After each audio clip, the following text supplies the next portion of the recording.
El presidente de la Junta de Extremadura, Guillermo Fernández Vara, ha participado en los actos organizados con motivo del Día de la Policía Local de Extremadura que han tenido lugar en Montánchez. Allí ha destacado la importante labor de cercanía que realiza el Cuerpo de Policía Local en la región y ha asegurado que estos son los profesionales de la proximidad y los médicos de cabecera de la seguridad en la región, y ha valorado el trabajo callado y muy necesario para la sociedad que ellos realizan.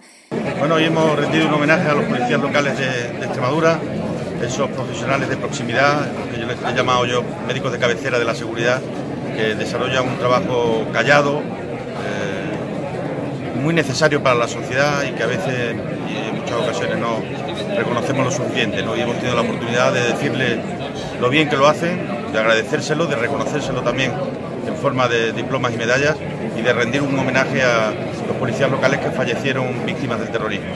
Esos 3 policías extremeños que murieron a manos de ETA, cuyos familiares hoy aquí nos han dado el mejor de los testimonios, ¿no? Por esa razón, hoy desde aquí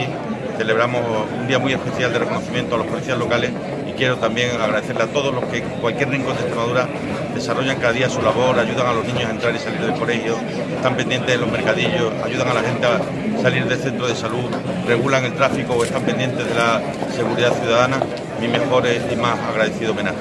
Durante el acto se han entregado diferentes distinciones y medallas, así como un reconocimiento a 3 policías locales que fueron víctimas del terrorismo.